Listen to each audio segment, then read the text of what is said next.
कैसे हैं आप लोग? लोकतंत्र, गणतंत्र और प्रजातंत्र। अक्सर आप सुनते होंगे कि भारत में लोकतंत्र स्थापित है, लेकिन ये लोकतंत्र होता क्या है और ये गणतंत्र से अलग कैसे है? और वहीं अगर एक शब्द आता है प्रजातंत्र, तो ये प्रजातंत्र से अलग कैसे है? अर्थात लोकतंत्र, गणतंत्र और प्रजातंत्र ये तीनों अलग कैसे हैं?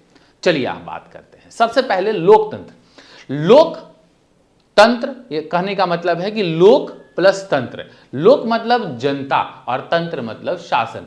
जब जनता का शासन स्थापित होता है तो उसे लोकतंत्र कहते हैं। जनता का जब प्रत्यक्ष या अप्रत्यक्ष रूप से शासन करता है, जैसे जनता ने किसी विधायक को चुना, फिर विधायक ने मोदी जी को चुना, ठीक है, या फिर जब जनता ने किसी सांसद को चुना और वो सांसद मिलकर के मोदी जी को प्रधानमंत्री के लिए चुने, तो यहां पर जनता जो है अप्रत्यक्ष रूप से भाग ले रही है, लेकिन जनता शासन में भाग ले रही है, इसीलिए जनता से सब लोग डरता है। चलो 5 साल तो तुम जीत गए, इसके बाद क्या? एक शब्द आता है गणतंत्र। अच्छा, अर्थात ये गणतंत्र लोकतंत्र से अलग क्यों है?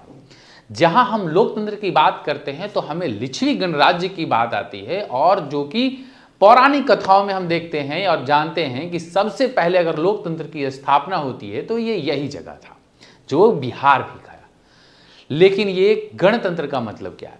जब गणतंत्र स्थापित होता है, इसका मतलब यह है कि उस देश या राज्य में उसका अपना संविधान की स्थापना हो जाना। जब किसी देश और राज्य का अपना संविधान स्थापित होता है, तब स्थापित होता है गणतंत्र। गणतंत्र मतलब नागरिकों का शासन, जो व्यक्ति नागरिकता प्राप्त करता है।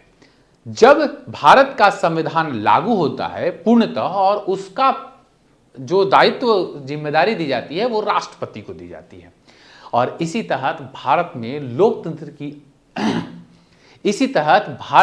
गणतंत्र की स्थापना 26 जनवरी 1950 को की जाती है।